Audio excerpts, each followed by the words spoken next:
بسم اللہ الرحمن الرحیم۔ عرب ممالک میں آنے والے اکثر انبیاء کا ذکر قرآن مجید میں آیا ہے اور ان قوموں کے حوال بھی صراحت سے بیان کیے گئے ہیں۔ ان میں سے ایک قوم سمود بھی گزری ہے۔ قوم سمود قوم عاد کی نسل سے تھی۔ یہ قوم بہت ہی طاقتور تھی۔ روایات میں آتا ہے کہ ان جیسی قوم نہ اللہ تعالیٰ نے ان سے پہلے پیدا کی اور نہ ان کے بعد پیدا ہوئی۔ طاقتور ہونے کے ساتھ ساتھ یہ لوگ بہت عقل مند اور ذہین بھی تھے۔ یہ وہ زمانہ تھا جب عرب میں قوم سمود کا ڈنکا بجتا تھا۔ یہ لوگ کھیتی باڑی کرتے تھے۔ اللہ تعالیٰ نے ان کی زمین کو بڑی زرخیزی عطا کی تھی۔ لوگوں نے کنویں کھودے ہوئے تھے اور پانی کی کسی قسم کی کوئی کمی نہیں تھی۔ دراصل یہ اپنے وقت کے بہترین انجینئر تھے۔ ان کے محلات، قلعے اور مکان ان کے ہنر کا منہ بولتا ثبوت تھے۔ میدانوں میں بڑے بڑے محل تو ہر زمانے میں بنائے جاتے ہیں، لیکن قوم سمود کا حیران کن ہنر پہاڑ کو تراشنا تھا۔ یہ لوگ کسی مناسب پہاڑ کا انتخاب کرتے اور پھر اسے تراشنا شروع کر دیتے، یہاں تک کہ پہاڑ میں مکان بنا ڈالتے۔ یہ مکان غار نما ہرگز نہیں ہوتا تھا، بلکہ ان میں ہوا اور روشنی کا مناسب انتظام ہوتا۔ پہاڑ میں تعمیر ہونے کی وجہ سے یہ بہت مضبوط ہوتے تھے۔ ان کی یہ مہارت دیکھ کر آج کے دور کے انجینئر بھی حیران ہیں کہ آخر یہ لوگ بغیر کسی مشینری کے اتنے بڑے بڑے پہاڑوں کو کیسے تراش لیتے تھے۔ چونکہ انہی خوبیوں کی وجہ سے پورے علاقے میں ان کا چرچا ہوتا تھا اور یہ خوشحال اور طاقتور تھے، اور یہ خوبیاں اور طاقت ہی ان کا گھمنڈ تھا جس نے انہیں مغرور اور ظالم بنا دیا تھا۔ ارد گرد کی بستیوں پر ظلم کرنا ان کے لیے ایک کھیل کا درجہ رکھتا تھا۔ اللہ تعالیٰ کی بخشی ہوئی نعمتوں کی وجہ سے سمود کے لوگ عیش کی زندگی بسر کر رہے تھے۔ یہ لوگ بتوں کی پوجا کرتے تھے اور احکام الہی کو بھولے بیٹھے تھے۔ چنانچہ اللہ تعالیٰ نے ان کی رہنمائی کے لیے اپنے پیغمبر حضرت صالح علیہ السلام کو بھیجا۔ حضرت صالح علیہ السلام اسی قوم کے ایک طاقتور قبیلے سے تعلق رکھتے تھے، اور وہ اس قوم کے جھوٹے خداؤں اور بتوں پر ایمان نہیں رکھتے تھے اور خدائے واحد کی عبادت کرتے تھے۔ ایک دن حضرت صالح علیہ السلام نے سمود کے قبیلے کے بڑے بڑے سرداروں کو کھانے کی دعوت دی۔ انہوں نے کھانا کھانے کے بعد لوگوں کی آمد کا شکریہ ادا کیا اور انہیں بلانے کا مقصد بتاتے ہوئے کہا، اے لوگو، آج میں نے تمہیں وہ باتیں یاد کرانے کے لیے بلایا ہے جن کو تم بھول چکے ہو۔ مجھے علم ہے کہ تم اس بات کا انکار نہیں کرتے کہ اللہ ہی نے تمہیں اور تمہاری زمین کو پیدا کیا ہے، لیکن اس کے باوجود تم اس کی عبادت کرنے کے بجائے جھوٹے خداؤں کے سامنے جھکتے ہو۔ اے میری قوم کے سرداروں، یہ گمراہی چھوڑ دو اور ایک خدا کی عبادت کرو، وہی جس نے تمہیں پیدا کیا ہے، وہی تمہارا اصل رب ہے۔ اسی سے اپنے گناہوں کی معافی مانگو اور سرکشی کا رویہ چھوڑ دو۔ حضرت صالح علیہ السلام کی گفتگو کے جواب میں ان سرداروں نے کہا، اے صالح، ہمیں تم سے بہت سی امیدیں تھیں۔ ہم تمہیں بہت معزز اور باوقار انسان سمجھتے تھے، لیکن تم نے ہمیں گمراہ کہہ کر ہمارے باپ دادا کے دین کو گالی دی ہے۔ آخر ہم ان خداؤں کی پوجا کیوں چھوڑ دیں جن کو ہمارے باپ دادا پوجتے رہے ہیں؟ تم نے ہمیں بہت ہی مایوس کیا ہے۔ حضرت صالح علیہ السلام نے انہیں سمجھانا چاہا، لیکن وہ ناراض ہو کر وہاں سے اٹھ کھڑے ہوئے۔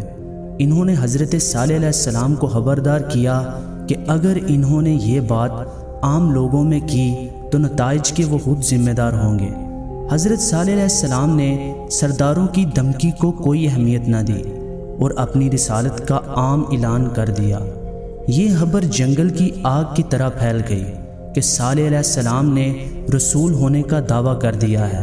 انہوں نے اپنی قوم کو بتایا کہ وہ حضرت نوح اور حضرت ہود علیہ السلام کی طرح ایک پیغمبر ہیں، اور ان کا انکار کرنے پر اللہ تعالیٰ لوگوں پر عذاب نازل کرے گا۔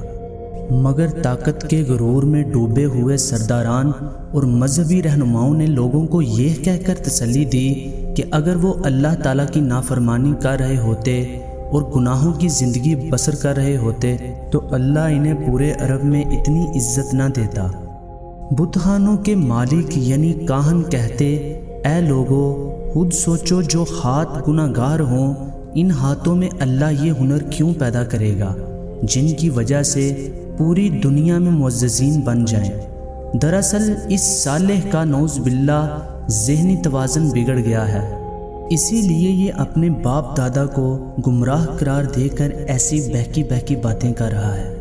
قبائل کے سرداروں نے کہا کہ ہمیں یقین ہے کہ صالح نے یہ سارا چکر اس لیے چلایا ہے کہ وہ لوگوں کو بیوقوف بنا کر ان کا سردار بن جائے، یہ بہت چلاک شخص ہے۔ لیکن حضرت صالح علیہ السلام نے سرداروں اور بت قدوں کے کاہنوں کی باتوں کی کوئی پرواہ نہ کی اور اپنی تبلیغ جاری رکھی۔ آپ کی کوششوں سے قبائل کے کچھ غریب اور عام شخص آپ پر ایمان لے آئے۔ قوم کے سرداروں نے ان ایمان لانے والوں کو بے وقوف قرار دیا اور حضرت صالح علیہ السلام کا خوب مذاق اڑایا۔ کئی برسوں کی تبلیغ کے بعد یہ سارے اکٹھے ہو کر آئے اور حضرت صالح علیہ السلام سے کہنے لگے کہ اگر تو سچا ہے اور اللہ تعالیٰ کا پیغمبر ہے تو اسی پہاڑ سے ایک اونٹنی برآمد کر کے دکھا۔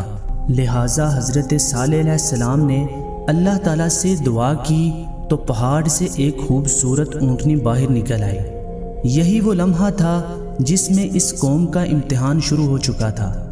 چونکہ حضرت صالح علیہ السلام نے کہا کہ یہ اونٹنی اللہ کی نشانی ہے، یہ تمہارے مطالبے پر بھیجی گئی ہے، اس لیے یہ جہاں سے اور جس بھی فصل سے کھانا چاہے اسے کھانے دیا جائے، اور ایک دن یہ پانی پیے گی اور دوسرے دن تم۔ اگر اس اونٹنی کی باری کے دن تم نے کنویں سے پانی حاصل کرنے کی کوشش کی یا اس اونٹنی کو کسی قسم کا کوئی نقصان پہنچایا تو تم پر اللہ تعالیٰ کا عذاب آ جائے گا، جیسا کہ اللہ تعالیٰ نے قرآن پاک میں فرمایا، اور سمود کی طرف ہم نے ان کے بھائی صالح کو بھیجا۔ اس نے کہا، اے برادران قوم، اللہ کی بندگی کرو، اس کے سوا تمہارا کوئی خدا نہیں ہے، تمہارے پاس تمہارے رب کی کھلی دلیل آ گئی ہے، یہ اللہ کی اونٹنی تمہارے لیے ایک نشانی کے طور پر ہے، لہٰذا اسے چھوڑ دو کہ خدا کی زمین میں چرتی پھرے، اس کو کسی برے ارادے سے ہاتھ نہ لگانا ورنہ ایک دردناک عذاب تمہیں آ لے گا۔ ہوا ایسا کہ وہ لوگ کچھ عرصہ تو حضرت صالح علیہ السلام کے کہنے کے مطابق اس پابندی پر عمل کرتے رہے، لیکن جلد ہی ان کا صبر ختم ہو گیا۔ انہیں اپنا یوں پابند ہونا ایک آنکھ نہ بایا۔ وہ اونٹنی کو چراگاہوں میں چرتا دیکھتے تو سخت غصہ کھاتے۔ ان کا خیال تھا کہ کہیں اونٹنی ہمارا سارا اناج اور پانی ختم نہ کر دے۔ بالآخر ایک دن ان بدبختوں نے اونٹنی کو قتل کرنے کا منصوبہ بنایا، لہٰذا جب ایک دن اونٹنی پانی پینے کے لیے کنویں کے پاس آئی تو ان بدبختوں نے موقع پا کر اس اونٹنی کو قتل کر دیا اور اللہ تعالیٰ کے حکم کی خلاف ورزی کر ڈالی۔ پھر بجائے شرمندگی کے حضرت صالح علیہ السلام کے پاس گئے اور کہنے لگے، ہم نے تیرے رب کی اونٹنی کو قتل کر دیا، اگر تو سچا پیغمبر ہے تو لے آ اپنے رب کا عذاب ہمارے اوپر جس سے تو ہمیں ڈرایا کرتا تھا۔ چنانچہ ان پر عذاب کا فیصلہ ہو گیا۔ حضرت جبرائیل علیہ السلام حضرت صالح علیہ السلام کے پاس تشریف لائے اور ان سے کہا کہ آپ اس شہر سے نکل جائیں، ان سرکش لوگوں پر عذاب کا فیصلہ ہو چکا، اب ان کو اللہ تعالیٰ کے عذاب سے کوئی نہیں بچا سکتا۔ چنانچہ حضرت صالح علیہ السلام اور وہ لوگ جو ایمان لائے تھے اس شہر سے دور چلے گئے۔ رات کی تاریکی میں جب سمود کے لوگ آرام میں مشغول تھے تو ان کو اللہ تعالیٰ کے عذاب نے آ لیا۔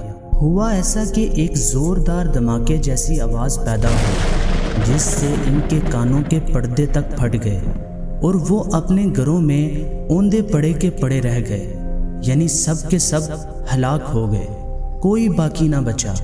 اللہ تعالیٰ سے دعا ہے کہ اللہ تعالیٰ میرے اور آپ کے گناہوں کو معاف فرمائے اور ہمیں اسلام کے مطابق زندگی بسر کرنے کی توفیق عطا فرمائے۔ اسی امید کے ساتھ اجازت چاہتا ہوں کہ آپ کو ہماری یہ ویڈیو پسند آئی ہوگی۔ مزید اچھی ویڈیوز دیکھنے کے لیے ہمارے چینل کو سبسکرائب کریں اور ہماری ویڈیو کو لائک اور شیئر کریں، اور کمنٹ میں بتائیں کہ آپ کو ہماری یہ ویڈیو کیسی لگی۔